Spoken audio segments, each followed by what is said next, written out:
आज का जो हम देख रहे हैं, आज के मौसम से अभी तक जो पढ़ा है, कुछ पूछना है, कोई डाउट है तो कुछ पूछिए। आवाज पूछ लीजिए, सुनाई दे रहा है आपको? कंफर्टेबल है? कोई परेशानी तो नहीं आवाज में?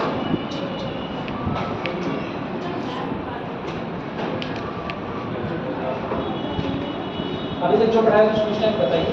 कल किसी ने कमांडर इन चीफ के गवर्नर जनरल काउंसिल के सदस्य होने की अनिवार्यता समाप्त की। ये तो मैंने लिखवाया था शायद आपको। ये 1793 का एक्ट है ना, इसमें देखिए लॉर्ड कैनिंग ने क्या किया था।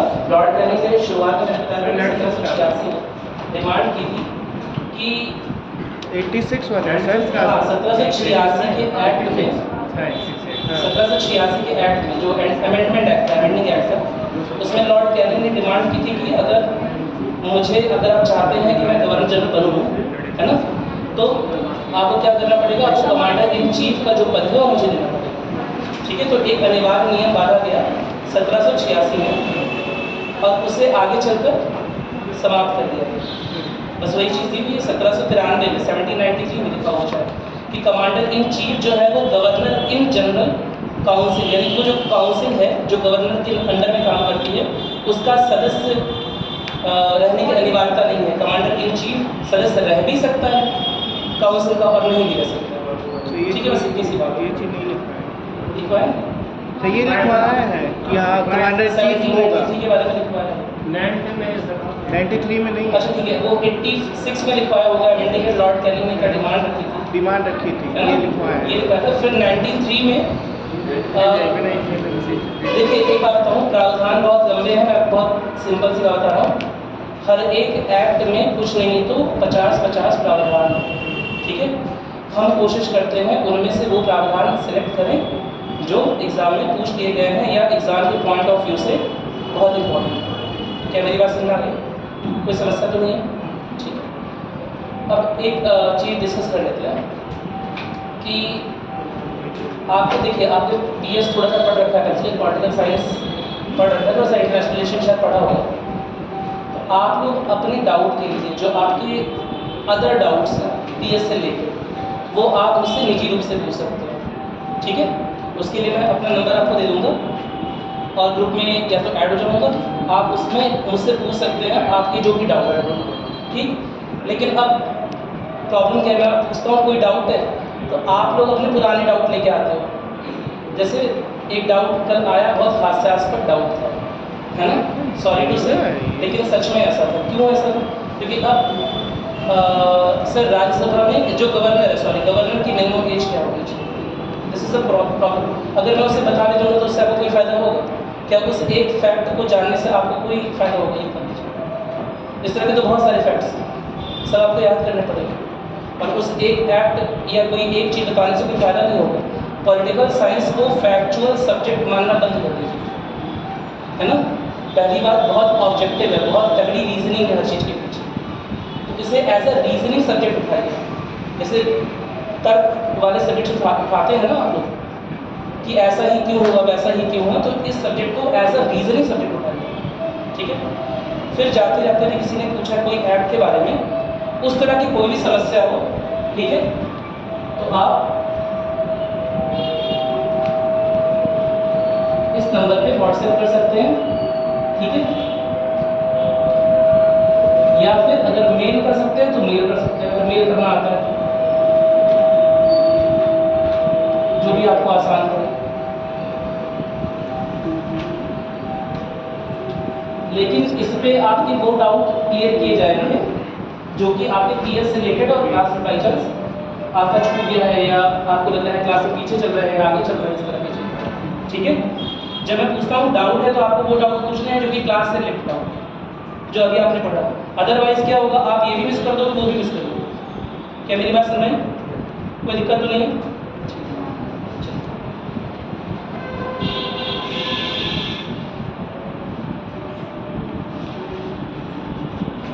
प्रैक्टिस क्वेश्चंस में कुछ ले आया हूँ आपके लिए, है ना। क्वेश्चंस ये हिंदी में है, मैं इंग्लिश में आपको बताता रहूँगा कि क्या है, इंग्लिश वाले भी इतने निराश नहीं होंगे। ठीक है, एकदम सिंपल क्वेश्चन कैसे कैसे क्वेश्चन आते हैं, उस पर हमने यूपीपीसीएस के क्वेश्चन उठाए, इसमें यूपीएससी के कुछ ज़्यादा क्वेश्चन कोई इन्वॉल्व नहीं है, ठीक है। एक क्वेश्चन इसमें से सॉल्व बताइए क्या होगा इसका, कौन सा नियम, एकदम आसान सा है, कौन सा नियम, कौन सा एक्ट ऐसा था जिसने बंगाल के गवर्नर जनरल को नॉमिनेट किया था, यानी तो मेन बंगाल का गवर्नर जनरल जिसे पहली बार कहाँ पर आया है, रेगुलेटिंग एक्ट 1773। इसमें कोई दिक्कत नहीं है। जितना टॉपिक अभी तक हमने कवर किया है उससे मैं क्वेश्चन उठा रहा हूँ कुछ, आप मुझे बताएंगे किस अधिनियम द्वारा ब्रिटिश भारत में कलकत्ता में सर्वोच्च न्यायालय की स्थापना, सही बोल रहे हैं, रेगुलेटिंग एक्ट में, और किस ईयर में हुआ था, 1770, नहीं, किस ईयर में स्थापना हुई थी, 1774, 1774 में, और पहला चीफ जस्टिस कौन था,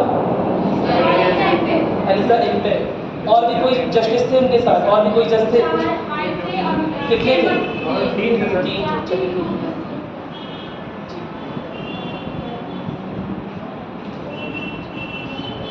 एक और क्वेश्चन उठा रहे हैं, निम्नलिखित में से किस ब्रिटिश अधिनियम ने ब्रिटिश ईस्ट इंडिया कंपनी के व्यापार के विशेषाधिकार को, दिख रहा है आपको क्वेश्चन, निम्नलिखित में से किस ब्रिटिश अधिनियम ने ब्रिटिश ईस्ट इंडिया कंपनी को व्यापार का विशेषाधिकार दिया था। देखिए बहुत इंपॉर्टेंट है, ये क्वेश्चन घुमा हुआ है, बताइए, ट्राई करिए। खत्म नहीं किया था, दिया था सर, 17, दिमाग लगाइए, नहीं सर, 1883 सर, 1813 में तो व्यापार का विशेष अधिकार खत्म किया था ना, 1793। मेरी आवाज आ रही है, चलो चुनाव ना चाहो, बताइए।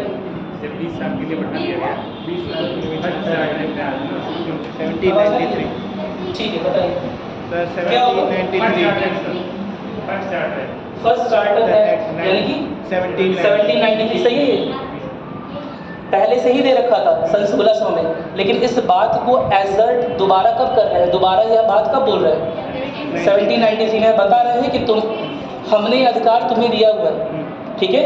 वहाँ पर अधिकार को एक्सटेंड किया जा रहा था 20 साल के लिए, लेकिन पहली बार ब्रिटिश संसद या क्राउन ईस्ट इंडिया कंपनी को रियलाइज करवा रहा है ना, कि हमने यह अधिकार तुम्हें दिया, एक तरह से ये जो विशेष अधिकार है तुम्हारे पास व्यापार का, वो हमने दिया।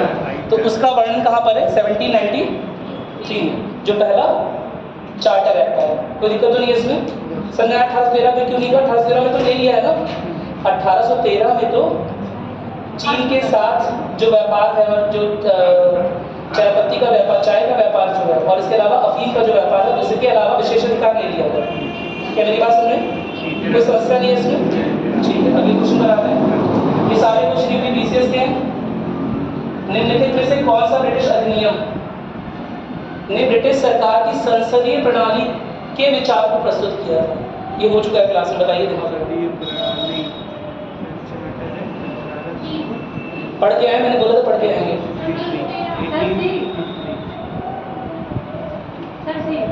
सी 1833 में संसदीय प्रणाली, श्योर। और संसदीय प्रणाली में क्या होता है,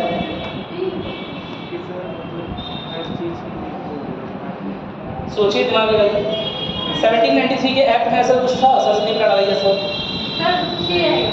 क्या रहेगा, सी। और कोई बोल रहा है, बताइए कितने लोग कह रहे सी रहेगा। सी में क्या था ऐसा जो संसदीय प्रणाली को बोल रहे हैं, सी नहीं है। आप बता रही सी क्यों, बताइए, एक दीजिए मुझे कारण। हाँ, नेगेटिव मार्किंग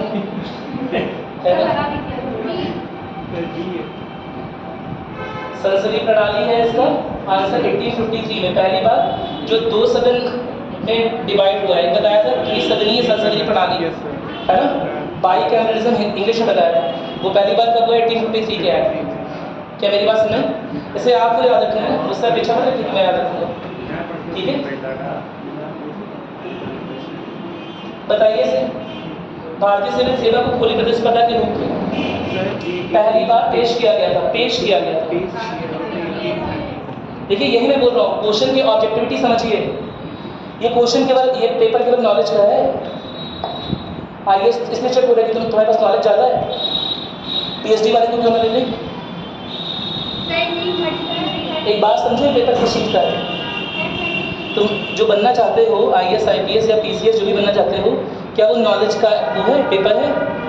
जो ग्रेजुएशन के टॉपर्स हैं उन्हीं को निकाल लें, उनके पास सबसे तो नॉलेज है, अच्छे पेपर लिख के आए, राइटिंग स्किल भी है। किस चीज़ का पेपर होता है ये? यूपीएससी का हिस्ट्री पॉलिटी ज्योग्राफी का पेपर होता है, डिसीजन मेकिंग का होता है। जो नॉलेज है पहले से, उसके आधार पर क्या सही निर्णय लेने की क्षमता है? क्या मेरी बात समझ में आ रही है? समर्पण का पेपर होता है। क्या सच में उतनी किताबें खत्म कर सकते हैं, 5-6 किताबें बिना डिस्ट्रैक्ट हुए? क्या मेरी बात समझ में? तो जिस चीज़ का पेपर उस पर फोकस करिए, केवल नॉलेज का पेपर नहीं है। आप 50 किताबें पढ़ेंगे, क्या अपनी किताब से क्वेश्चन आ जाएगा, तब क्या करेंगे? क्या कोई सिलेक्टेड किताब है? क्या कोई किताब एकदम कितना भी बड़ा राइटर हो, क्या बोल सकते हैं कि सारा क्वेश्चन इसी यूपीएससी किताब से आएगा? एक किताब बहुत फेमस थी आज के 10 साल पहले जब हम पढ़ रहे थे, राजीव अहिर की स्पेक्ट्रम, आज भी फेमस है शायद। उस समय यूपीएससी के जो प्रीलिम्स वाले क्वेश्चन है मॉडर्न हिस्ट्री को बहुत ज़्यादा उससे आते थे। फिर एक बैग से क्या हुआ, 2015 के बाद आना ही बंद हो गया। फिर अगले 5 साल यूपीएससी प्रीलिम्स में ऐसे ही क्वेश्चन आए जो जिसका राजीव अहिर से कोई लेना ही देना नहीं था। उन्होंने उस किताब की रेलेवेंस खत्म कर दी वहाँ पर। इसी तरह रश्मिकांत के साथ हो गया पिछले 2-3 साल से। पहले इसकी बहुत रेलेवेंस थी, अभी भी रेलेवेंस है, लेकिन फिर एक बैग से ऐसे क्वेश्चन आए जहाँ जो आपको रश्मिकांत में मिलेंगे, पढ़ते पढ़ते रह जाओगे और मत पढ़ो एनसीईआरटी। क्या मेरी बात समझ में आ रही है जो मैं बोल रहा हूँ? इसीलिए केवल किताब पे निर्भर मत होइए, जो नॉलेज है उसका यूज़ करने आना चाहिए, ठीक है? डिसीजन मेकिंग का पेपर है कि आपके पास जितनी नॉलेज है, क्या उसके आधार पर आप सही डिसीजन ले पा रहे हो इसमें? आप सोचो, दिमाग लगाओ। सिविल सेवा को खुली प्रतिस्पर्धा पहली बार प्रपोज कब हुआ था, प्रस्तावित?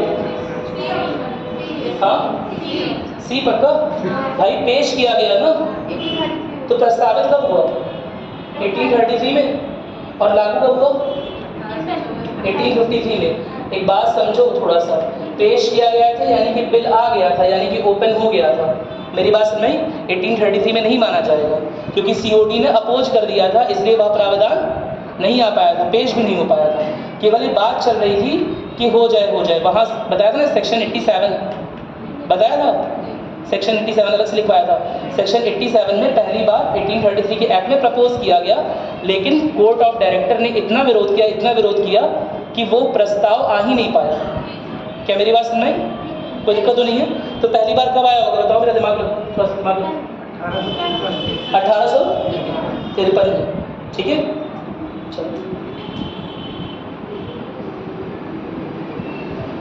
चलो ये बताओ, इसका दिमाग से खुद देख लेगा भाई।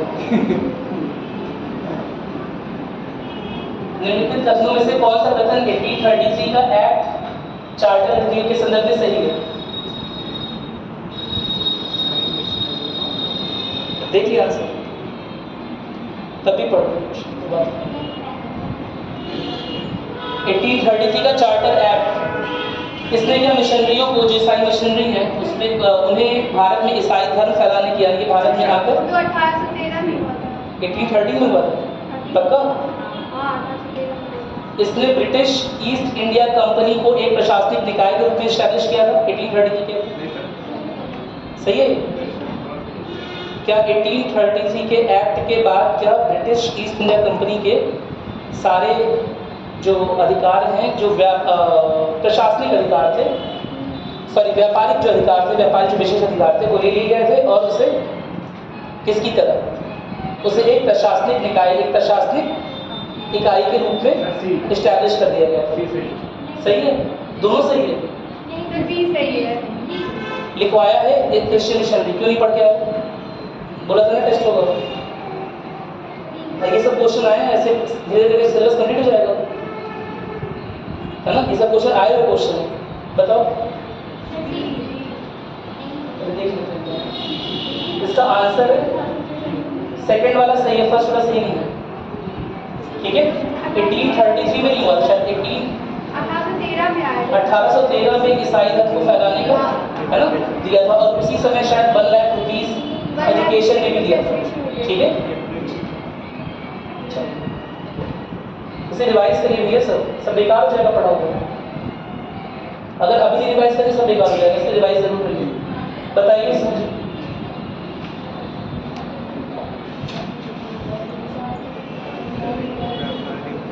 कौन सा करना सकते को दिखाई दे, बताइए कौन सा करना सकते। चार्टर एक्ट 1833 के बारे में लिखा हुआ है। इस चार्टर कानून ने ईस्ट इंडिया कंपनी की व्यापारिक भूमिका को समाप्त कर दिया और उसे पूरी तरह भारतीय प्रशासन के लिए इंग्लैंड के राजा के राजनीतिक अभिकरण के रूप में परिणत कर दिया। सही है। सही है, हाँ। व्यापारिक भूमिका समाप्त कर दिया। दूसरा क्या 1853 वाला, कंपनी को सरकारी अभिकरण के रूप में अपना काम जारी रखने का अधिकार दिया गया। 1853 का एक्ट है, जारी रखने का अधिकार मिला गया, ठीक है। और कानून आयोग बताया ना, लॉ कमीशन, कौन चेयरपर्सन था लॉ कमीशन का पहले लॉ कमीशन, पहले कानून आयोग का चेयरपर्सन कौन था? क्या यहाँ पर ये चीज हुई है? रिवाइज किए? क्यों रिवाइज कर रहे हो? जिस दिन पेपर आ जाएगा उस दिन रिवाइज करोगे? हाँ, एग्जाम में नहीं आना, कोर्स से बाहर कब चल रहा है सब। जब अभी इतना कम पढ़ा है तब इधर उधर हो जा रहा है। जब इतना मोटा लक्ष्मीकांत खत्म कर लेंगे, इतने मोटे नोट्स खत्म कर लेंगे, तब क्या होगा? भैया सही से रिवाइज करो। जिस एग्जाम की तैयारी कर रहे हो आसान है क्या? तो फिर और समर्पण लाओ, ठीक है। अगर भाई अगर आप बेस्ट दे रहे हो और वो गुड इनफ नहीं है तो आपको और अच्छा बनना है और अच्छा करना है। बहुत सिंपल सी बात है, ठीक है। क्या आप अपना सच में बेस्ट एफर्ट दे रहे हो? इससे सर्वोत्तम प्रयास नहीं दे सकते? खुद सोचो, घर पे आके इससे ऊपर पढ़ सकते हो नहीं पढ़ सकते? कर सकते हो? हाँ बोलो कि बस हो चुका है, अपना बेस्ट दे रहे हो, इससे बेस्ट दे नहीं सकते। बोलो दे सकते हो, क्यों नहीं दे रहे हो? कब दोगे? 1 साल बाद? बताओ, कल भी टेस्ट लूँगा, कल और लाऊंगा। क्यों नहीं करते? बताओ मुझे इस बात से क्या होगा। 1853 के एक्ट में दिया हुआ है कानून आयोग। मैंने उनसे एक सिंपल सी चीज पूछी कि लॉ कमीशन का चेयर कौन है, चेयरपर्सन कौन था जो फर्स्ट लॉ कमीशन बनाता है? 1854 में बना था, करेक्ट, लॉर्ड मैकॉले, ठीक है। चलो 1813 के एक्ट के बारे में क्या दिया हुआ? वही जो हमने बात की थी कि भारतीय क्षेत्र में ईसाई पादरियों को भी प्रवेश करने की अनुमति नहीं दी और भारतीय प्रशासन ने धार्मिक विभाग जोड़ दिया गया। ये बात नहीं 1813 के एक्ट में लिखो, ये बात छूटी गई 1813 के एक्ट। हाँ, कि भारतीय प्रशासन में एक धार्मिक विभाग जोड़ दिया गया। हाँ, मिशनरियों वाली बात आपने लिखी है, लेकिन धार्मिक विभाग वाली बात नहीं लिखी है, ठीक है। भारतीय प्रशासन ने एक धार्मिक विभाग जोड़ दिया गया। तो 3 के तीनों सही है, क्या हो जाएगा? डी।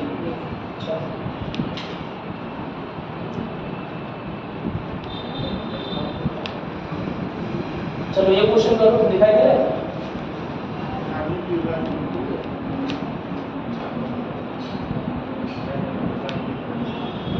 निम्नलिखित कथनों में से कौन सा कथन 1833 का चार्टर अधिनियम के संदर्भ में सही है?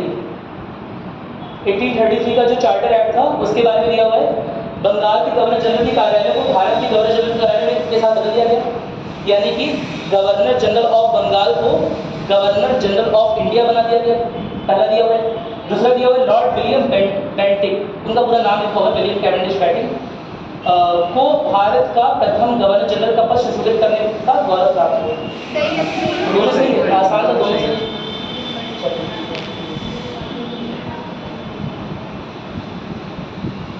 अभी तो आसान है। बंगाल के पहले गवर्नर जनरल कौन थे? पहले गवर्नर जनरल और अंतिम गवर्नर यही है, पक्का? चलिए शुरू करते हैं। बात किस बारे में कर रहे थे? 1858 का एक्ट हो गया था, हो रहा था।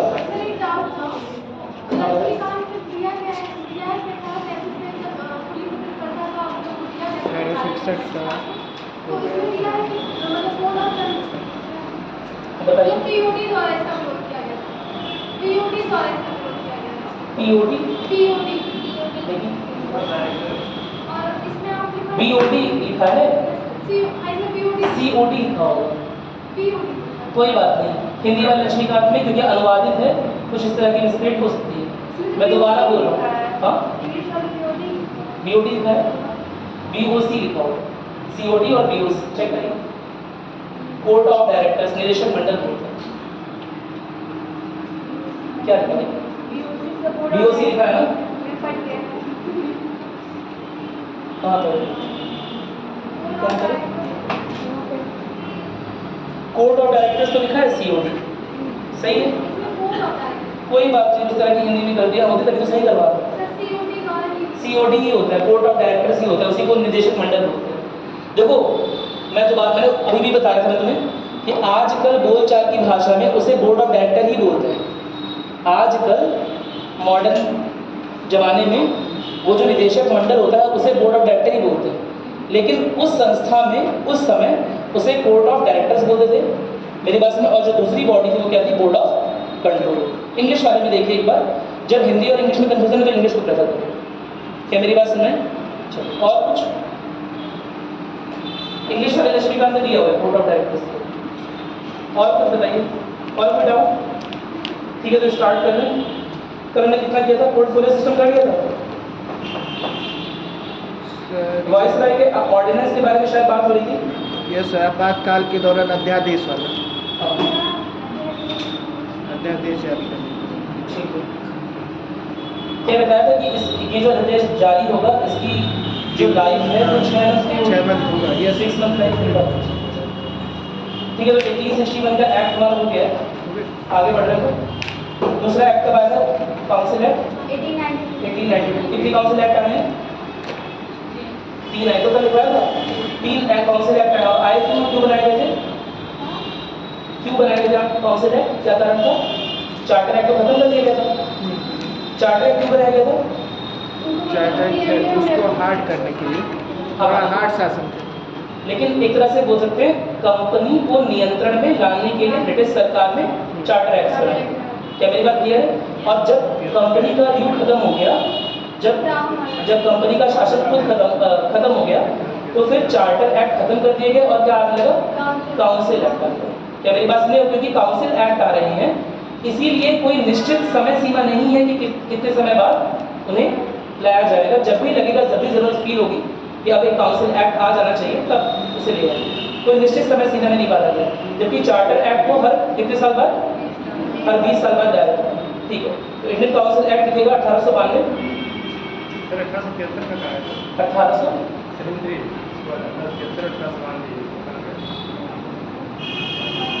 शाही अधिनियम बुलाई, शाही पार्टी अधिनियम। अच्छा ठीक है, 1873 का एक्ट करवा दो। ठीक है, लास्ट में कौन सा एक्ट लिखा आपने? 1861 का। हाँ सर। अभी एक काम करिएगा, पहले इंडियन काउंसिल एक्ट 1892 डाल दीजिएगा 1892। 1873 वाला हम एक शॉर्ट नोट में लिख लेंगे, ठीक है? लिखेगा इंडियन काउंसिल एक्ट भारतीय परिषद अधिनियम 1892। थोड़ा सा बैकग्राउंड में जाते हैं। 1892 का 1892 का समय चल रहा है और किस बड़ी पार्टी की स्थापना हो चुकी है?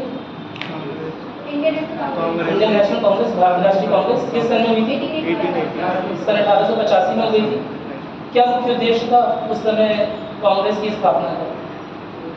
आज़ादी दिलाने का, ताकि उनसे ज़्यादा ही संपर्क। परिषद में भारतीयों की संख्या या भारतीयों का प्रतिनिधित्व बढ़ाने मुख्य एम, मुख्य ऑब्जेक्टिव ये रखे, या फिर भारतीयों को समानता मिले।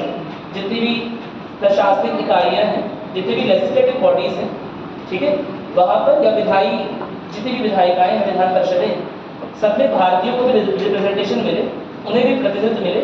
इस वजह से भारतीय राष्ट्रीय कांग्रेस का संघर्ष शुरू हुआ 1885। क्या मेरी बात नहीं? इस बात को एकदम से याद रखना है कि जब इंडियन नेशनल कांग्रेस की स्थापना हुई है तो उनका मुख्य उद्देश्य उस समय स्वतंत्रता नहीं था, पूर्ण स्वतंत्रता एकदम नहीं था। क्या मेरी बात सुन रहे हैं? कोई दिक्कत तो नहीं है ना? तो उस समय की हम बात कर रहे हैं 1892 की, जब कांग्रेस को भले 5-7 साल हो गया है और कांग्रेस ने लगातार दबाव डाला है अपने एसोसिएशन के तहत, अपने मेंबर्स के तहत, है ना, उनकी हेल्प से दबाव डाला है सरकार के ऊपर कि 1892 में जो इंडियन काउंसिल एक्ट आना है उसमें जो गैर सरकारी सदस्य, जो भारतीय सदस्य है ना, उनकी संख्या को बढ़ाया जाए। भारतीय प्रतिनिधित्व को बढ़ाने के लिए लगातार कांग्रेस जो है वो आंदोलन, उस समय बहुत बड़ा आंदोलन नहीं कर पा रहे थे, लेकिन छोटे मोटे आंदोलन कर रहे हैं, लगातार प्रोटेस्ट कर रही है कि काउंसिल में इंडियन रिप्रेजेंटेशन बढ़े। क्या मेरी बात समझ आ रही है? तो नोट करेंगे इंडियन काउंसिल एक्ट के बारे में यही चीज लिखिएगा। इस अधिनियम के अंतर्गत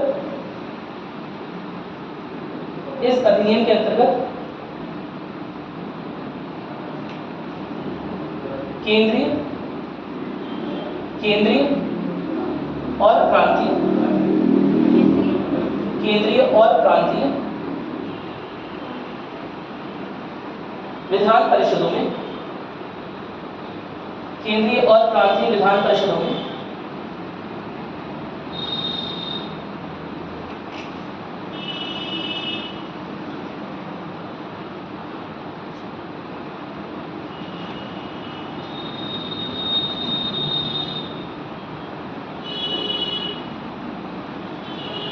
केंद्रीय और प्रांतीय विधान परिषदों में गैर सरकारी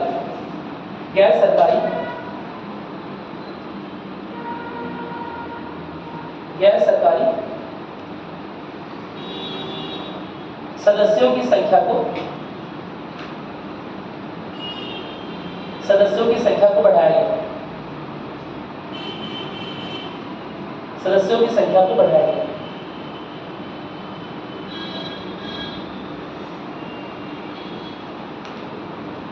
लिखिएगा इसके आगे।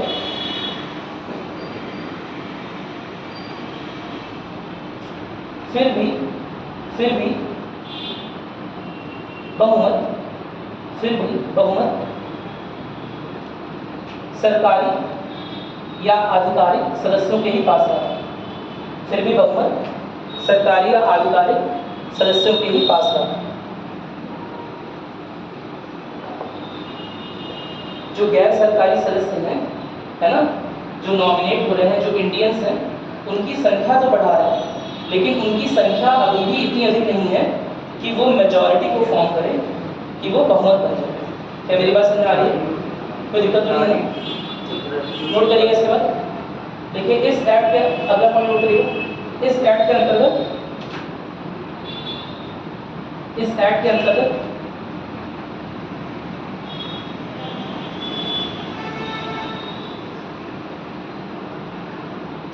परिषदों के सदस्यों को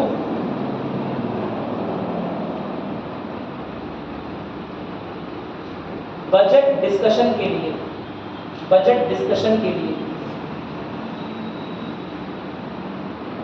छूट दी गई।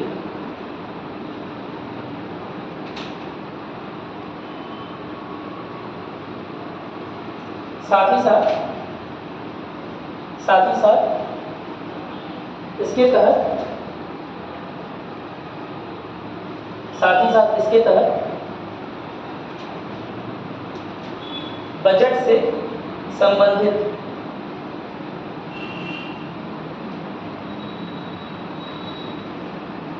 संबंधित प्रश्नों को अब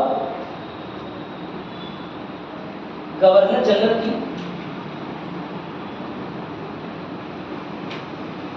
कार्यकारी परिषद से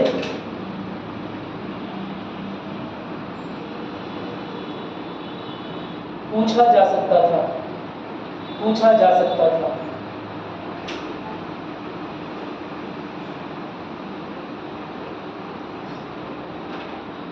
अब तीसरा पॉइंट ये समय अच्छा देखिए 1892 में क्या हुआ, केवल बजट एलोकेशन नहीं, केवल देखो अभी तक क्या होता कि गवर्नर ने जो बजट दे दिया, एग्जीक्यूटिव काउंसिल ने जो बजट दे दिया, ठीक है, उस पर डिस्कशन करने का अधिकार नहीं था।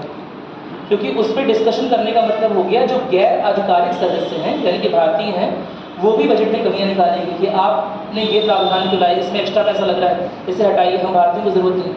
ठीक है, तो अभी तक ये अधिकार नहीं था, लेकिन सन 1892 में प्रेशर के चलते, है ना, दबाव के चलते, जो कि लगातार इंटरनेशनल मीडिया से आ रहा था, लगातार भारतीय राष्ट्रीय कांग्रेस से आ रहा था, पढ़े लिखे लीडर से आ रहा था। अगर आपने सुना हो उस समय एक ब्रिटिश पार्लियामेंटेरियन थे जिनका नाम था दादा भाई नौरोजी, है ना, वो पहले ब्रिटिश एमपी थे जो असल में भारतीय थे। वो पहले ऐसे ब्रिटिश एमपी थे जो भारतीय थे, वो वहाँ तक इंडियंस की बात ले जा रहे हैं, ब्रिटिश पार्लियामेंट तक इंडियंस की बात ले जा रहे हैं, समझा रहे हैं, वहाँ के पार्लियामेंट को कन्विंस कर रहे हैं, समझा रहे हैं कि जो पिक्चर वहाँ से यहाँ पर भारतीयों की भेजी जा रही है, यह बोला जा रहा है कि सब कुछ सही है, सारे हालात कंट्रोल में है, सब कुछ नियंत्रण है, सब लोग खुश हैं, ऐसा जरा सा भी नहीं है। आपने किताब का नाम सुना होगा शायद, poverty and un British rule in India, सुना है? किसने लिखी है? उसमें कौन सी थ्योरी है? Brain of wealth, very good, याद तो है आप लोग को। लेकिन इसमें मैं एक चीज़ पूछ रहा हूँ, उस पुस्तक का नाम poverty and un British rule क्यों इंडिया? होना तो चाहिए था ब्रिटिश रूल इन इंडिया। हाँ, ब्रिटेन में गरीबी थी नहीं, अमीर हो चुका था उसी समय 50 साल पहले ये नहीं था ब्रिटेन में गरीबी नहीं थी, ये बात नहीं सकते हो। और बताइए, उन्होंने जो किताब लिखी उसका नाम है poverty and un British rule in India. उन्होंने कभी ध्यान दिया किताबों के नाम पे भी ध्यान दीजिए, बहुत सोच समझ के वो राइटर्स लिखते हैं। ब्रिटिश रूल इन इंडिया लिखना चाहिए था ना, poverty and British rule in India, उन्होंने लिखा है अन ब्रिटिश रूल। सर क्योंकि जो अन ब्रिटिश को लिखा, असल में तो ब्रिटिश रूल चल रहा था, और दादा भाई नौरोजी नेशनलिस्ट थे यानी राष्ट्रवादी थे, जो भारत के मुद्दों को ब्रिटिश पार्लियामेंट में, ब्रिटिश संसद में रिप्रेजेंट कर रहे हैं। मेरी बात सुनिए, किताब का क्या नाम लिखा? British and poverty and un British rule में लिखा। क्यों लिखा बताइए? छोटी छोटी चीज़ों से उठाइए, पकड़िए, ऑब्जेक्टिविटी बनाइए दिमाग में। उस समय तो ब्रिटिश रूल था ना, तो अन ब्रिटिश रूल पे लिखा। क्योंकि सर जो रूल होते थे वो ब्रिटिश यहाँ उस तरीके से फॉलो नहीं करते थे। ये काफ़ी ज़्यादा नज़दीकी आंसर, काफ़ी अच्छा आंसर। असल में ब्रिटिश रूल्स फेमस थे सिविलाइजेशन के लिए, सभ्यता के लिए, है ना, अपने मैनर्स, अपने तौर तरीक़ों के लिए, अपनी लोकतांत्रिक प्रणाली के लिए, एप्लीकेशन के लिए। क्या मेरी बात सुन रही? लेकिन क्या यहाँ पर सब फॉलो हो रहा था? नहीं फॉलो हो रहा था। इसीलिए उन्होंने किताब क्या लिखी? Poverty and un British rule. Rule तो ब्रिटिशर्स ही कर रहे हैं, लेकिन जो तौर तरीके हैं वो अन ब्रिटिश। क्या मेरी बात सुन रहे? वो ब्रिटिशर्स जो अपने यहाँ जिस तरह से रूल करते हैं वैसा रूल यहाँ पर नहीं चला रहे। और उसी किताब में वो थ्योरी थी ब्रेन ऑफ वेल्थ। क्या मेरी बात सुन रही? ये वो समय है जब 1892 का एक्ट आया है, बैकग्राउंड वो बन रहा है, तो कहीं ना कहीं एक दबाव सरकार के ऊपर भी है कि भारतीयों को परिषदों में प्रतिनिधित्व दिया जाए। लेकिन अभी भी इस तरह का दबाव नहीं है कि क्या हो, अभी भी इस तरह का दबाव नहीं है कि मेजॉरिटी में भारतीयों को रखे जाए। क्या मेरी बात में? अभी भी मेजॉरिटी इसकी मेंटेन रहेगी, ब्रिटिश जो बहुमत है वो किसका रहेगा? अभी भी जो सरकारी सदस्य जो कि नॉमिनेट किए जाएंगे काउंसिल द्वारा, जो प्रोविंशियल लेजिस्लेटिव काउंसिल है या गवर्नर द्वारा डायरेक्टली। क्या मेरी बात में? इनका नामांकन डायरेक्टली गवर्नर करेंगे, प्रेसिडेंसी से गवर्नर भेजेंगे। क्या मेरी बात समझ में आ गई?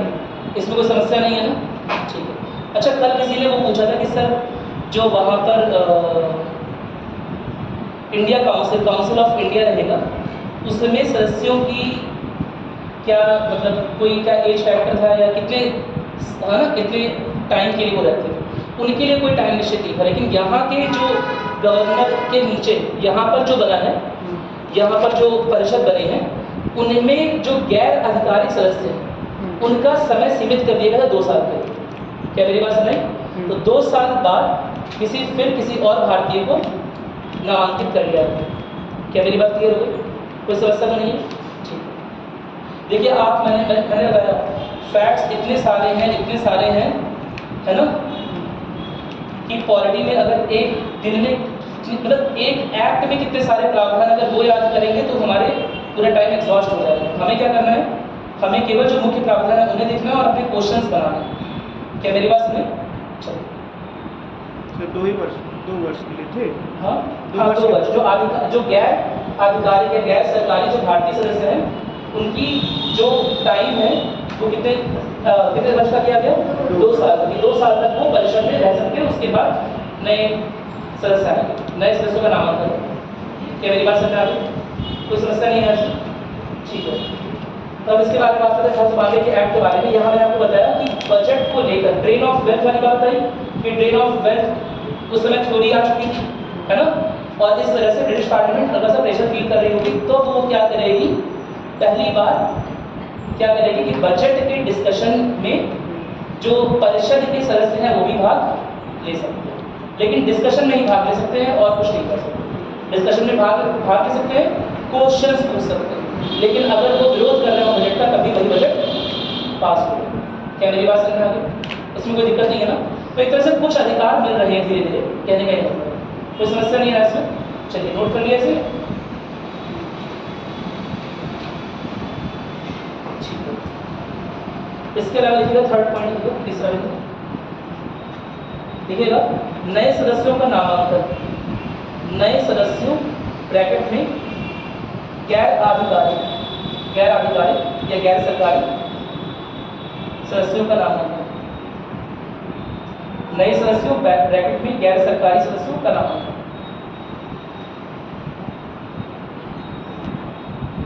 तो देखिए, नामांकित जो सदस्य हैं जो परिषद में काम करेंगे, 2 परिषदें हैं उससे। एक सेंट्रल लेजिस्लेटिव काउंसिल है जो केंद्र में काम कर रही है, केंद्रीय विधान परिषद, और एक होगी हर एक प्रोविंस में, हर एक प्रांत में लेजिस्लेटिव काउंसिल। कोई दिक्कत तो नहीं है इसमें? जो प्रांत में काम कर रही होगी, जो क्षेत्र में काम कर रही होगी। तो केंद्रीय वाले पहला देखिए, थर्ड पॉइंट में फर्स्ट पॉइंट लिखिए, थर्ड पॉइंट में ये बनाइए, लिखिएगा केंद्रीय विधान परिषद में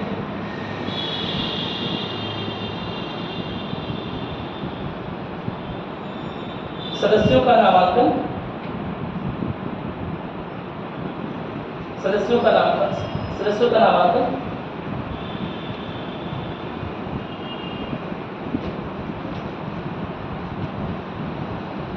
बंगाल चैम्बर ऑफ कॉमर्स और बंगाल चैम्बर ऑफ कॉमर्स और प्रांतीय विधान परिषद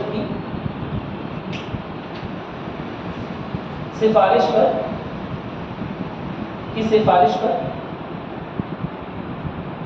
वाइसरॉय द्वारा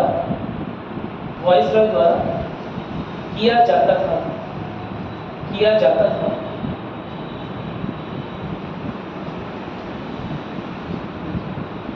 कोई दिक्कत नहीं है ना इसमें? दूसरा प्रावधान लिखिएगा इसमें, देखिए प्रांतीय विधान परिषद में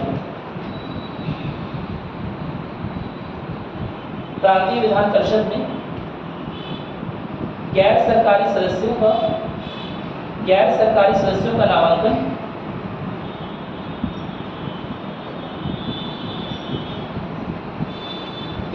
सदस्यों का नामांकन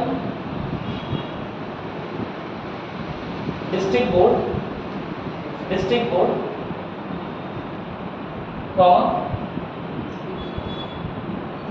यूनिवर्सिटी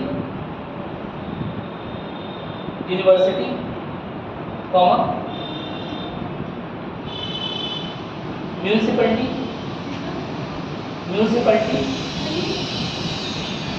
यूनिवर्सिटी म्यूनिसिपैलिटी नगर पालिका एसोसिएशन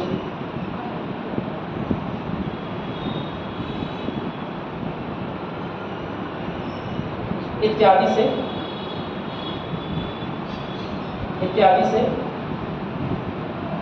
गवर्नर द्वारा किया जाने लगा। ठीक है, अब कंफ्यूजन हो गई? गवर्नर का नाम दोबारा आ गया। तो ये ये अप्लाई करना। गवर्नर का नाम दोबारा क्यों आ रहा है? कल बताया था ना, हाँ प्रेसिडेंसी के गवर्नर हैं, प्रेसिडेंसी से गवर्नर जिंदा है, टाइगर जिंदा है, समझे? जो बड़ी वाली पोस्ट थी गवर्नर जनरल ऑफ इंडिया की, वो भी खत्म नहीं हुई है, उसका दोबारा से नामांकन किया गया, उसका नामकरण चेंज कर दिया, उसका नाम चेंज कर दिया गया। क्या कर दिया गया? Viceroy and governor general of India. ठीक है, वो जितनी वन लाइनर वाली पुस्तकें होती हैं उसमें यही परेशान है कि उन्होंने मतलब ये लिखना शुरू करी गवर्नर जनरल ऑफ इंडिया की पोस्ट खत्म कर दी। नहीं, गवर्नर जनरल ऑफ इंडिया की पोस्ट नहीं खत्म हुई, उसकी पोस्ट को और बढ़ा दिया गया। कैसे, क्या कर दिया गया? Viceroy and governor general of India कर दिया। क्या मेरी बात समझ में आ गई? कोई दिक्कत तो नहीं है ना? चलिए ठीक है। तो हमने बात की नए मेंबर्स की। मैंने आपको बताया नए मेंबर्स का नामांकन, जो नए सदस्य हैं उनका नामांकन दो जगह हो रहा है, एक सेंट्रल लेजिस्लेटिव काउंसिल में हो रहा है, एक provincial legislative council. Central legislative council का क्या मतलब हुआ? जो केंद्रीय विधान परिषद है वहाँ पर भी हो रहा है। वहाँ पर कैसे हो रहा है? वहाँ पर जो प्रांतीय विधान परिषद की सिफारिश से लोग जा रहे हैं, है ना, या फिर बंगाल चैम्बर ऑफ कॉमर्स की सिफारिश से लोग जा रहे हैं, कोई दिक्कत तो नहीं है। केंद्रीय विधान परिषद में जो गैर सरकारी सदस्य हैं वो या तो प्रांतीय विधान परिषदों की सिफारिश से जा रहे हैं या बंगाल चैम्बर ऑफ कॉमर्स की सिफारिश से जा रहे हैं। और दूसरा क्या लिखवाया? जो प्रांतीय विधान परिषद है उसमें भी गैर सरकारी सदस्य आ रहे हैं। वो कैसे आ रहे हैं? वो यूनिवर्सिटीज़ में, है ना, एसोसिएशन जो है तमाम तरह के, जो नगर पालिकाएँ हैं, म्यूनसिपैलिटीज़ हैं। एग्जैक्टली आज की तरह की नगर पालिका नहीं थी, लेकिन उसमें भी म्यूनसिपैलिटी कॉर्पोरेशन होते थे। म्यूनसिपैलिटीज़ में, है ना, जो इलेक्टेड लोग हैं या नामांकित लोग हैं उन्हें भी दे रहा है। क्या मेरी बात क्लियर है? हम इस बात का स्पेशल ध्यान देंगे कि हमें दिखने में लग सकता है कि यह प्रक्रिया निर्वाचन की है ना, कि वहाँ पर लोग सेलेक्ट होकर पहुँच रहे हैं, नहीं निर्वाचित नहीं हो रहे वहाँ पर भारतीय सदस्य, नामांकित हो रहे। क्या मेरी बात क्लियर है? और नामांकित करने में हमारे पास अपने विवेक का, जब अगर जो ब्रिटिश पार्लियामेंट जो ब्रिटिशर्स हैं वो अपने विवेक का इस्तेमाल करेंगे नामांकित करने में, और ऐसे ही भारतीयों को नामांकित करके वहाँ बैठाएंगे जो उनके फेवर की बात करें, जो उनके साथ में खड़े हो। क्या मेरी बात समझ रहे? तो इसे आप एकदम डेमोक्रेटिक इलेक्शन, लोकतांत्रिक इलेक्शन का समझ लीजिएगा।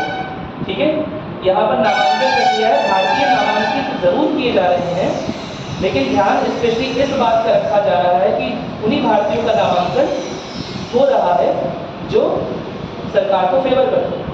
क्या मेरी बात समझ में? कोई दिक्कत तो नहीं है इसमें? तो लिखेंगे इस बात को जल्दी से एक पॉइंट बनाकर। देखिए इस प्रावधान में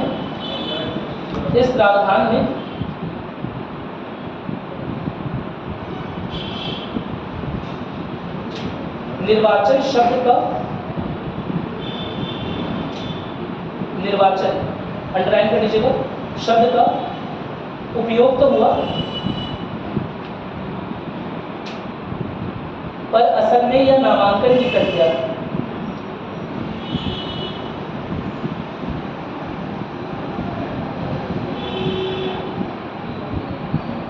पर असल में यह अप्रत्यक्ष रूप से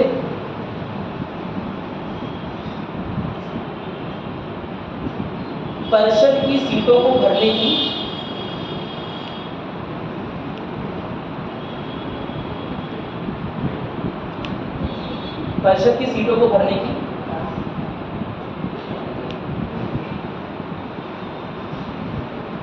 नामांकन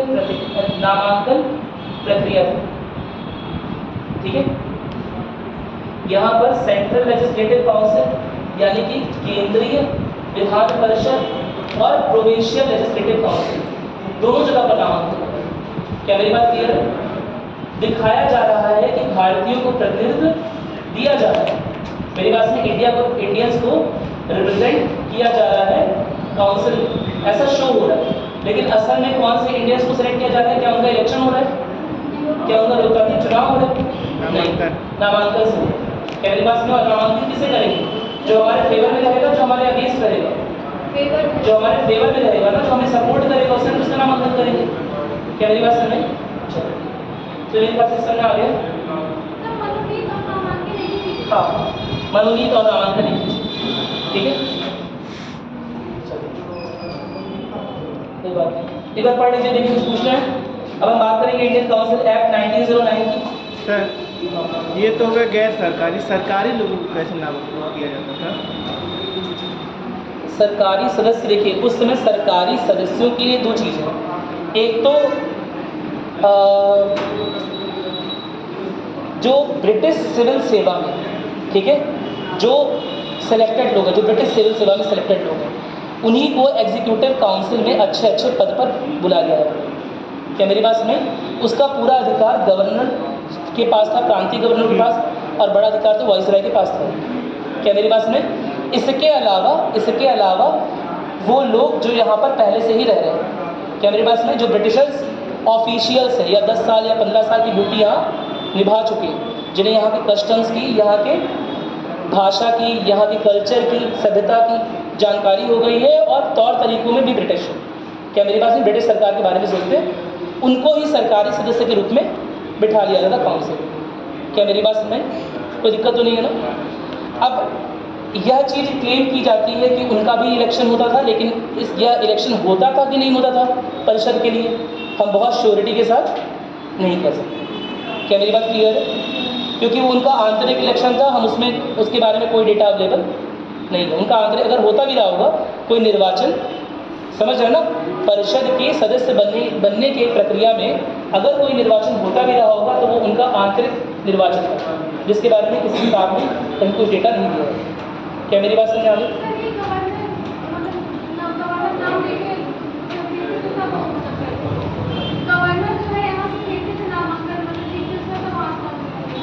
वाइसराय की बात करिए, गवर्नर की बात करिए। अच्छा, हाँ, तो वो रिकमेंड करते थे, सिफारिश देते थे कि हमारे प्रांत से इनका नामांकन हो जाए।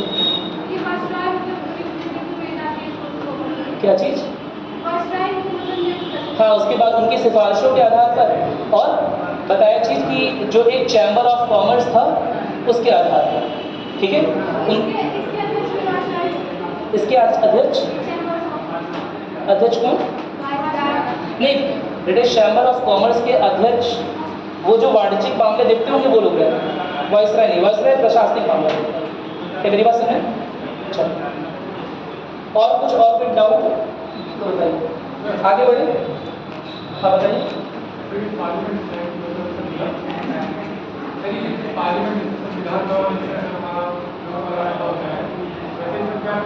इस टॉपिक से संबंधित डाउट है? हाँ बताइए।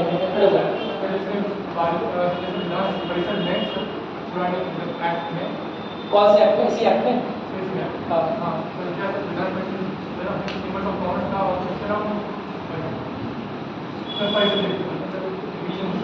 इंग्लिश में बोलिए, कोई दिक्कत नहीं। हाँ, चैम्बर ऑफ कॉमर्स में लोकसभा राज्यसभा टाइप का ही कह रहे हैं। इनडायरेक्ट इलेक्शन कहीं ना कहीं राज्यसभा जैसा ही है, सही बात है, एकदम सही बात है। वो जो इनडायरेक्ट इलेक्शन हो रहा है ना, वो कुछ ना कुछ राज्यसभा जैसा ही है, लेकिन फिर भी राज्यसभा में इलेक्शन होता है, नामांकन वो तो 10-12 सदस्य को हटा दो, मेरी बात नहीं, नामांकन नहीं होता है, इनडायरेक्ट इलेक्शन होता है। इसमें वर्ड यूज किया है इलेक्शन, लेकिन हो क्या रहा है? नामांकन। इलेक्टेड रिप्रेजेंटेटिव्स लिखा है, लेकिन उनका नॉमिनेशन हुआ है। क्या मेरी बात समझे? हाँ बताइए। किन नॉमिनेटेड हुआ है? हर बार नए नए प्रावधान आए हैं, उस जब नए प्रावधान आएंगे तो पुराने सदस्यों की जब रिटायरमेंट हो रही होगी तब नए प्रावधान लागू हो जाएंगे नए सदस्यों के आने पर। मेरी बात सुनिए, जो नए सदस्यों का नामांकन होगा वो अब इस प्रक्रिया के अनुसार होगा। इसे बहुत ध्यान मत दीजिए, बहुत परेशान मत होइए, बस इतना याद रखना है कि नामांकन की प्रक्रिया मैंने आपको काफ़ी डीप में करा दी, परेशान मत होइए, इतने डीप में आएगा नहीं, ठीक है। आपको बस याद रखना है कि दोनों जगह पर हो रहा था, सेंटर लेवल पे भी और प्रोविंशियल लेवल पे, नामांकन दोनों जगह हो रहा था, ठीक है। और सेंटर लेवल पे कैसे रिकमेंड होकर हो रहा था और प्रोविंशियल लेवल पे किस तरह की सिफारिशों के बाद हो रहा था। कहने के लिए वो इनडायरेक्ट इलेक्शन है, लेकिन असल में कौन सी प्रक्रिया है? नामांकन। कोई दिक्कत तो नहीं है? नॉमिनेशन हम लोग 1892 को कर रहे हैं।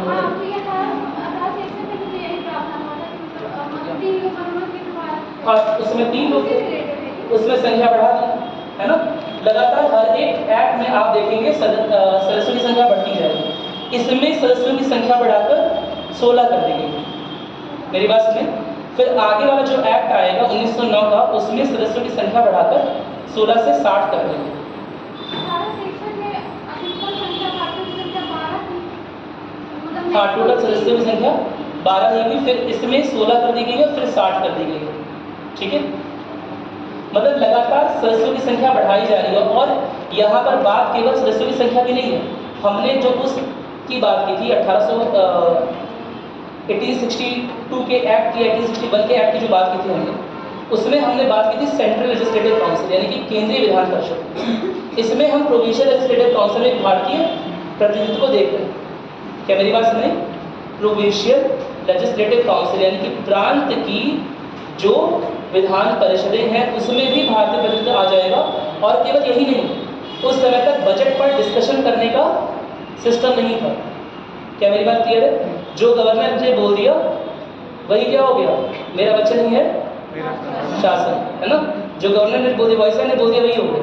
क्या मेरी बात क्लियर? लेकिन अब क्वेश्चंस उठेंगे, अब प्रश्न उठेंगे, और प्रश्न उठेंगे तो उसमें भारतीय सदस्य भी हैं। यानी भारतीय सदस्यों से एटलीस्ट भारतीयों की अपेक्षा रहेगी, भैया आप हमारे मुद्दे उठाओ, आप पूछो कि ये पैसा जो आ रहा है वो हमारी डेवलपमेंट में क्यों नहीं लग रहा। लेकिन अभी भी कौन से भारतीय मनोनीत होकर जा रहे हैं, नामित होकर जा रहे हैं? जो इंटरेस्ट, जो सरकार के पक्ष, जो सरकार के वफादार हैं। क्या मेरी बात सुन रहे हैं? कोई दिक्कत तो नहीं है ना? चलो, आप लोग तो इतने क्वेश्चन, मैं तो क्वेश्चन बता नहीं पाता। चलो मैं कल क्वेश्चन पूछूंगा, मेरा भी तो कुछ बताओ, है ना? बता रहे हैं सर। इंडियन काउंसिल एक्ट 1909 जो अंतिम भारतीय परिषद अधिनियम है, उस पर हम लोग आ गए। ठीक है, इसे मॉडले मिंटो सुधार के नाम से भी जाना जाता है। उस समय मॉडले जो थे वो सेक्रेटरी थे इंडिया के, सेक्रेटरी ऑफ स्टेट यानी कि सचिव। याद है सचिव का क्या काम होता है? भारत के मुद्दों को सचिव का क्या काम होता है? संसद में भारत के मुद्दों को उठाना। कौन सी संसद है? हमारी संसद में ब्रिटिश संसद में। Very good. ब्रिटिश संसद में भारतीय मुद्दों का प्रतिनिधित्व, कहीं लिख लो इस बात, याद ही रहेगा। ठीक है, ब्रिटिश संसद में भारतीय मुद्दों का प्रतिनिधित्व कौन कर रहा है? सचिव। क्या मेरी बात क्लियर है? और वाइसराय क्या कर रहा है? वो भारत में ब्रिटिश संसद का, भारत में ब्रिटिश संसद का राजा का। हाँ सही बात है, ब्रिटिश संसद का, ब्रिटिश क्राउन का, ज़्यादा सही क्या रहेगा? ब्रिटिश क्राउन का प्रतिनिधित्व करेगा। क्या मेरी बात सुने? कोई समस्या तो नहीं इसमें? तो मॉडले उस समय 1909 के समय सेक्रेटरी थे, सचिव थे। ठीक है, और मिंटो कौन थे? वाइसराय। ठीक है, शॉर्ट में दिया वाइसराय। मिंटो उस समय वाइसराय थे और मॉडले जो है वो सचिव थे। और इन्हीं दोनों के प्रयासों से यह नया प्रावधान आया है जिसे हम सन 1909 का भारतीय परिषद एक्ट बोलते हैं। ठीक है, इसे मॉडले मिंटो सुधार भी बोलते हैं। नोट करिए अपना, मॉडले मिंटो सुधार, इंग्लिश में बोलते हैं मॉडले मिंटो रिफॉर्म्स। ठीक है,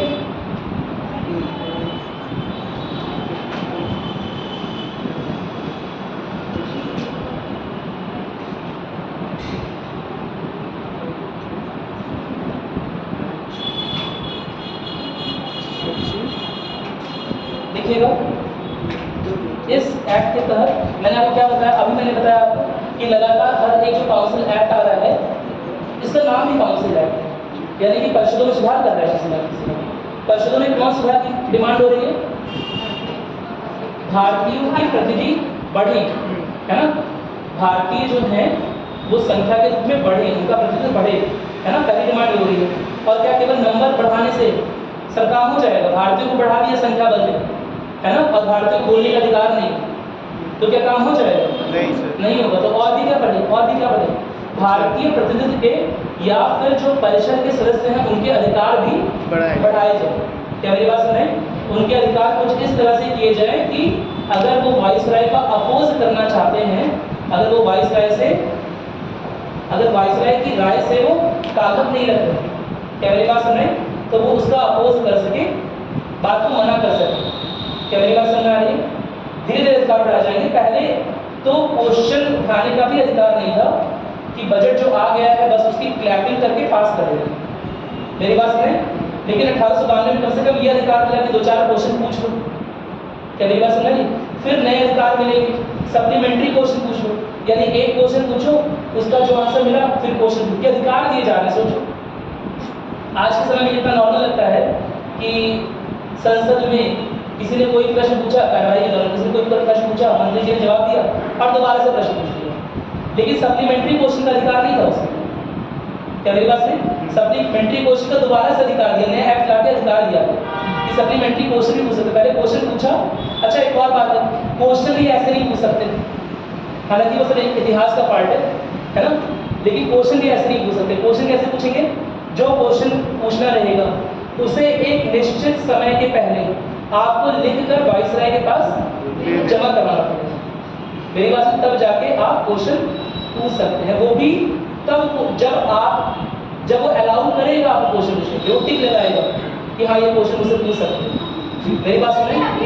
सर ये बताना रहे कि क्या क्वेश्चन ये पूछना है। सब वही तो शुरू हुआ है, लेकिन अब ऐसा नहीं है, अब क्वेश्चन पूछे जा सकते हैं, ऐसे प्रश्न जो कि मंत्री ना चाहे उसका भी जवाब उन्हें वहां देना पड़ेगा, क्या मेरी बात नहीं?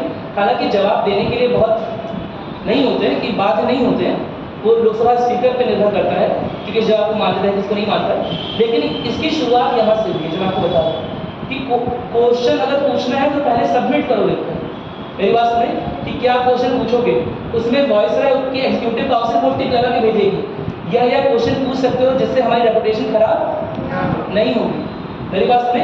उसके बाद उस क्वेश्चन का जो आंसर तुम सुनोगे उस पर कोई क्वेश्चन नहीं पूछ सकते, भले ही उसका आंसर ये हो कि हम कल बताएंगे, मेरी बात सुन रही, या हमें नहीं पता, या हमें नहीं आता, या option D none of these, मेरी बात सुन रही, इनमें से कोई नहीं, लेकिन फिर भी कोई सप्लीमेंट्री क्वेश्चन आप उसके बाद नहीं पूछ सकते, क्या मेरी बात सुन रही? तो अधिकारों का महत्व समझिए, अधिकार आपको धीरे धीरे मिलेगा, ठीक है। चलिए हम बात कर रहे हैं, हमने बात की कि हर एक परिषद अधिनियम जो आया है कहीं ना कहीं उसकी मंशा रही है प्रावधानों का उपयोग करके भारतीयों के प्रतिनिधित्व को बढ़ाना, और केवल प्रतिनिधित्व को नहीं बढ़ा रहे हैं, साथ ही साथ जो भी सदस्य हैं उनके अधिकारों को भी बढ़ा रहे हैं, क्या मेरी बात समझ में आ गई? इस बात को नोट करिएगा, देखिए केंद्रीय विधान परिषद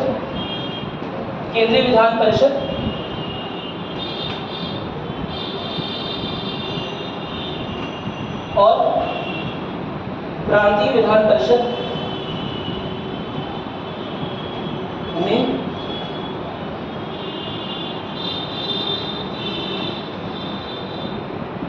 केंद्रीय विधान परिषद और प्रांतीय विधान परिषद में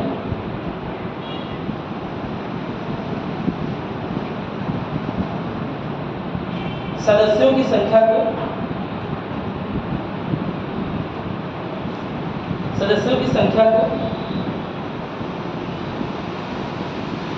इस तरह से बढ़ाया गया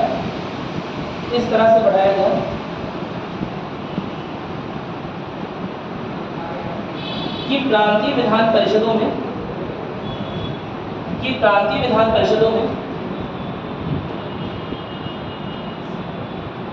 अब गैर सरकारी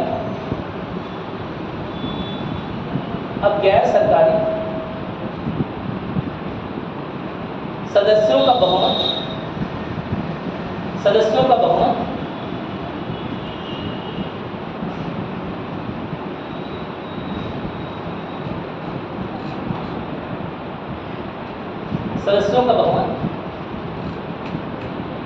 हो सकता है, लेकिन केंद्रीय विधान परिषद में आधिकारिक बहुमत को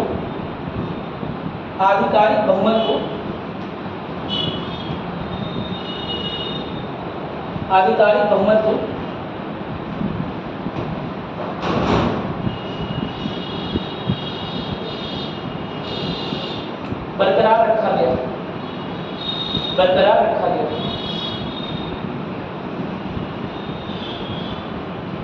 इसके बाद देखिएगा, इस अधिनियम के तहत इस अधिनियम के अंतर्गत केंद्रीय विधान परिषद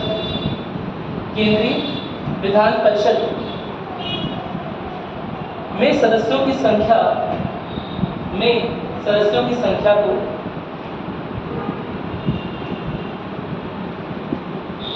बढ़ाकर 16 से 60 कर दिया गया। 16 से 60 कर दिया गया और प्रांतीय विधान परिषदों में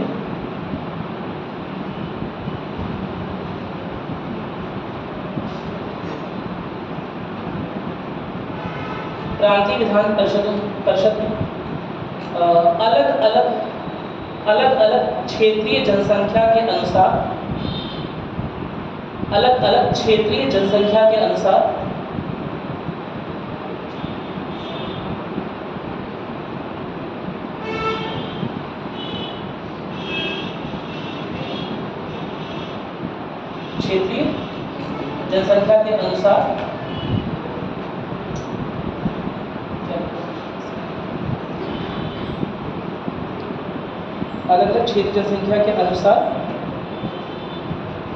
अलग-अलग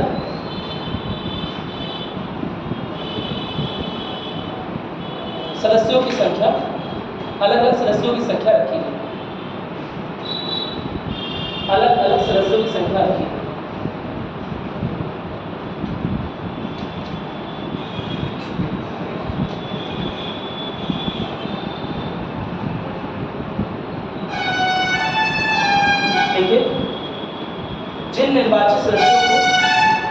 जिन निर्वाचित सदस्यों को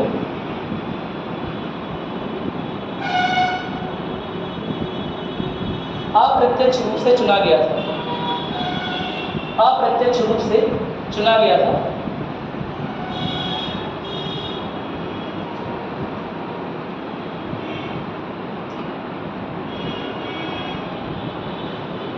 उन्हें स्थानीय निकायों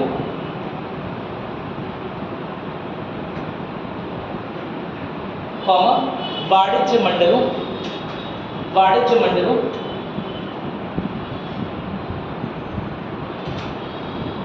जमींदारों के समूहों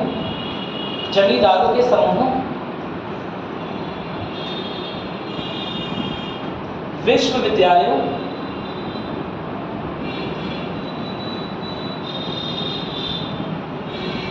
और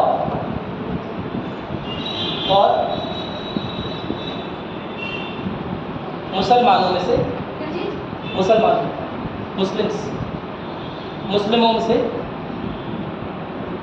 चुना गया था।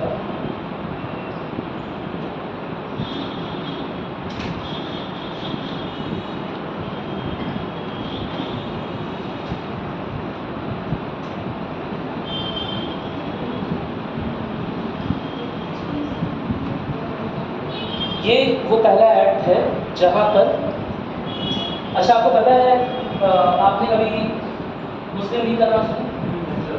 कब स्थापना हुई थी?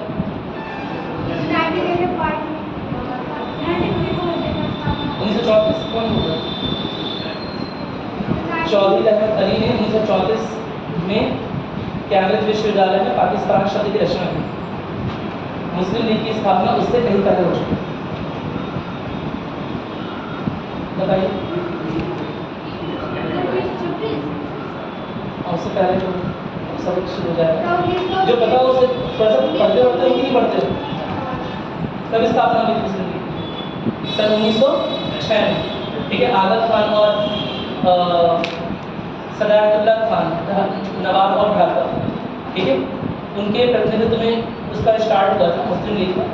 मेन स्टार्ट करने के पीछे कहीं ना कहीं ये रीज़न था कि जैसे इंडियन नेशनल कांग्रेस है और भारतीय प्रतिनिधित्व की मांग करती है काउंसिल में, उसी तरह से मुस्लिमों को अलग से प्रतिनिधित्व मिले काउंसिल से। उसके लिए सन 1906 में मुस्लिम लीग की स्थापना की गई। क्या मेरी बात समझे? कहीं ना कहीं 1857 के विद्रोह के बाद हम ये देखते हैं कि ब्रिटिशों की प्रशासनिक जो इकाइयां हैं वो मुस्लिम्स को लेकर बड़ी डाउटफुल, क्योंकि 1857 तक 1857 की क्रांति के पहले, है ना, ऐसा मुस्लिमों को लग रहा था, ऐसा ब्रिटिशर्स को लग रहा था कि हिंदू और मुस्लिम्स को बहुत ईजिली डिवाइड किया जा सकता है और बहुत ईजिली रूल किया जा सकता है। लेकिन 1857 की क्रांति के बाद, क्रांति के समय हम देखते हैं कि लगभग जितना हिंदू पार्टिसिपेशन रहा है उतना ही मुस्लिम पार्टिसिपेशन रहा है। तो किसी किसी किताब में लिखा हुआ है, 1858 की कुछ किताबें हैं, उसमें ये बात अलग से चित्र हुई है कि प्रशासनिक तौर पर इस बात की कोशिश किए जाने लगी कि मुस्लिम्स को और हाशिए पे भेजा जाए, उन्हें प्रशासनिक पदों पर आसीन ना होने दिया जाए। एक तरह से उनकी जो भागीदारी थी 1857 के विद्रोह में, उसका बदला लेने की कोशिश की जा रही है सरकार द्वारा इंटरनली, क्या मेरी बात में आंतरिक रूप से। इसके खिलाफ सैयद अहमद खान फिर खड़े हुए, कुछ मूवमेंट्स स्टार्ट हुई, शायद आपने नाम सुना हो, देवबंद मूवमेंट सुना, देवबंद मूवमेंट, या सैयद अहमद खान का नाम सुना सर? सैयद अहमद खान नहीं सुना? ठीक है। तो इसके खिलाफ भी मूवमेंट स्टार्ट कुछ उन लोगों ने किए हैं, जहाँ उनकी अवेयरनेस बढ़ाई जाए, एजुकेशन बढ़ाया जाए, एज ए कम्युनिटी उन्हें गाइड किया जाए, क्या मेरी बात क्लियर है, और इन मुख्यधारा में दोबारा से जोड़ा जाए, क्या मेरी बात क्लियर? तो सर सैयद अहमद खान के बाद यह जिम्मेदारी जो है एक तरह से पॉलिटिकल इंक्लूजन, यानी कि मुस्लिमों का जो उस समय हाशिए पे खड़े हैं उनका राजनैतिक इंटीग्रेशन, राजनैतिक एकीकरण किया जाए, ताकि उन्हें भी परिषद में क्या मिले, प्रतिनिधित्व मिले। तो इस चीज़ को लेकर मुस्लिम लीग की स्थापना, क्या थोड़ा ओवरऑल आइडिया लग गया? जिस चीज़ को लेकर 1885 में इंटरनेशनल कांग्रेस की स्थापना हुई थी, उस चीज़ को लेकर ही 1906 में मुस्लिम लीग की स्थापना। क्या मेरी बात सुने? अच्छा एक बात पता है, 1885 में जो स्थापना हुई थी इंटरनेशनल कांग्रेस की, उसमें सबसे इंपॉर्टेंट रोल किसने निभाया? सूर्यकांत बनर्जी, इन लोगों का नाम सुना होगा आपको, लेकिन उनसे भी ज़्यादा इंपॉर्टेंट रोल किसने निभाया था पता है? आपने एलन ऑक्टेवियन ह्यूम का नाम सुना? पहले सुन रखा है या अभी मैंने बोला था? नहीं सर, सुना है। पहले सुना है? एलन ऑक्टेवियन ह्यूम क्यों, कौन थे सर? जिन्होंने इसकी स्थापना, हाँ सही बात है, लेकिन एक ब्रिटिश सिविल सेवा अधिकारी थे, एक ब्रिटिश सिविल सर्वेंट थे, है ना। और आपने इल्बर्ट बिल का नाम सुना? इल्बर्ट बिल नहीं सुना, इसीलिए पार्ट हिस्ट्री से काफ़ी कनेक्टेड है, थोड़ा सा हिस्ट्री का पार्ट आपको क्लियर होना चाहिए। इल्बर्ट बिल जब आया था तो उस समय वो बिल किस बारे में आपको बता रहा हूँ थोड़ा सा शॉर्ट में, कि जो भारतीय जज, उस समय तो भारतीय जज निर्वाचित हो रहे थे, कि भारतीय जज किसी भी यूरोपीय या ब्रिटिश मामले की सुनवाई करने के अधिकारी नहीं माने जाएंगे, यानी कि भारतीय जज जो पढ़ा लिखा जज हो गया है उसके पास भी शक्ति नहीं होगी किसी ब्रिटिश क्रिमिनल को किसी तरह की सजा सुनाई जा सके। तो इस डिस्क्रिमिनेशन को दूर करने के लिए इल्बर्ट बिल आया था, जो कि पास ना हो सके। क्या मेरी बात समझ? कोई दिक्कत तो नहीं है ना? इल्बर्ट बिल इसी ये जो पक्षपात भरा रवैया था, जो पढ़े लिखे भारतीय हैं उनके प्रति भी पक्षपात है ब्रिटिश गवर्नमेंट का, इसे दूर करने के लिए इल्बर्ट बिल आया था, लेकिन वो पास ना हो सका। और जब ये पास नहीं हो पाया तब कहीं ना कहीं ब्रिटिशर्स की जो पार्शियलिटी है, जिसे हम बोलते हैं ब्रिटिश वे, है ना, वो कहीं ना कहीं इंडियंस के सामने आ रही है कि यार बहुत पक्षपाती लोग हैं, ये तो हमें कभी आगे बढ़ने ही नहीं देंगे, चाहे कितना भी पढ़ लेते, क्योंकि ये अपनी रेस को ही हमसे ऊपर मानते हैं, जन्म से ही ये हमसे ऊपर है, ऐसा ये मानते हैं। क्या मेरी बात समझ रही है? कोई दिक्कत तो नहीं है ना? तो इस बात को लेकर एलन ऑक्टेवियन ह्यूम ने, है ना, नेताओं को पत्र लिखे। उस समय वो ब्रिटिश सिविल सेवा अधिकारी थे, सिविल सर्वेंट। क्या मेरी बात सुनी?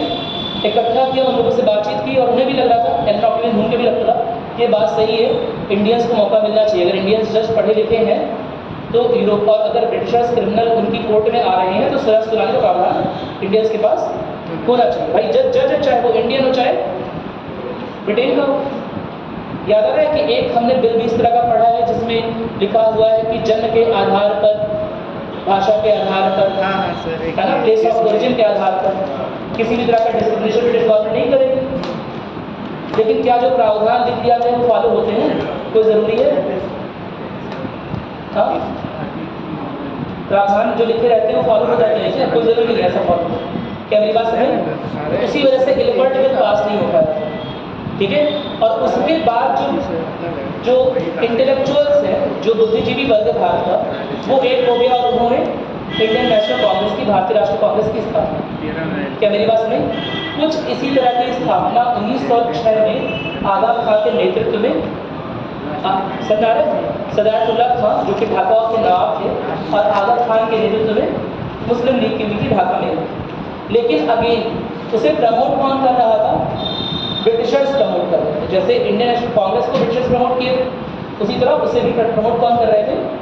ब्रिटिशर्स प्रमोट कर रहे थे। ब्रिटिशर्स इसलिए भी प्रमोट कर रहे थे कि कहीं ना कहीं उन्हें लग रहा था कि अगर इस एकता को तोड़ सके या किसी भी तरह का फूट डाल सके, तो परिषद में अगर सीटों को लेकर इनमें ही आपस में झगड़ा होने लगेगा। क्या मेरी बात सुनाई? क्या मेरी बात सुना रही है? तो वो अधिकार की मांग हमसे करना थोड़ा कम कर देंगे, बंद कर देंगे। क्या मेरी बात क्लियर? तो ये सब कॉन्स्पिरेसी को लेकर, इस तरह की चीज़ों को लेकर, इस तरह षड्यंत्रकारी चीज़ों को लेकर कहीं ना कहीं 1909 में सेपरेट इलेक्टोरेट पहली बार आया। सेपरेट इलेक्टोरेट क्या बोलता है? पहली बार भारत में धर्म के आधार पर, है ना, निर्वाचन मंडल के स्थान लिए। क्या मेरी बात क्लियर है? तो वो इसी एक्ट में हुआ है, मॉर्लेमेंटो सुधार। इसका नाम सुधार है ना, मॉर्लेमेंटो रिफॉर्म। लेकिन इसने जो देश का धार्मिक समीकरण है उसे हमेशा के लिए बदल दिया। कैसे बदला? क्योंकि पहली बार तो ये बात होगी सेपरेट इलेक्टोरेट की, मुस्लिम्स को अलग करो। उसके बाद इसके बारे में बात होगी, फिर बोलेंगे सिखों को भी अलग, फिर बोलेंगे बुद्धों को भी अलग, फिर बोलेंगे क्रिश्चियंस, जितनी भी जातियाँ हैं सबको सेपरेट इलेक्टोरेट। फिर 1932 तक ये बात यहाँ बढ़ जाएगी कि बोला जाएगा जो कास्ट की हायरार्की है, जो कास्ट में जो लोअर कास्ट, क्या मेरी बात, उनके लिए भी सेपरेट इलेक्टोरेट है। मतलब भारतीय समाज को जितनी तरह से, जितने भागों में बांटा जा सकता था, उतने तरह की तैयारियां कर रहे थे। क्या मेरी बात नहीं? और इसकी आधारशिला किस एक्ट में रखी गई है? 1909 के एक्ट में, जब उन्होंने पहली बार बात की है कि मुस्लिम निर्वाचन क्षेत्र अलग होना चाहिए। क्या मेरी बात क्लियर? जिसमें से केवल मुस्लिम ही चुन के हैं। कोई दिक्कत तो नहीं है ना मेरी बात? इससे उन्हें किसका फेवर मिल जाएगा? मुस्लिम लीग का फेवर मिलेगा। लेकिन एक बात याद रखिएगा कि मुस्लिम लीग अपने शुरुआती दिनों में बहुत सेकुलर रही है, बहुत सेकुलर अप्रोच के साथ चली है। आपने मोहम्मद अली जिन्ना का नाम सुना है? किसके असिस्टेंट थे? किसके असिस्टेंट थे? किसके अंतर्गत उन्होंने राजनीति करना सीखा? लाल बहादुर शास्त्री, महात्मा गांधी। कैसी बातें? महात्मा गांधी के नेतृत्व से सूट वूट नहीं पहनते, कार से नहीं चल रहे। महात्मा गांधी को तो एक कपड़े वाले लोग, दो कपड़े वाले लोग पसंद नहीं। मेरी बात सुनिए, किसके नेतृत्व में कर रहे बताओ? सोचिए बताओ। विश्वास नहीं होगा तुम लोग। किसके असिस्टेंट थे? दादा भाई नेहरू की बात की थी ना, मोहम्मद अली जिन्ना अपने जीवन के करीब 8 वर्षों तक सेकुलर इसलिए रहे क्योंकि वो किसके असिस्टेंट रहे? दादा भाई नेहरू जी। ब्रिटिश काम।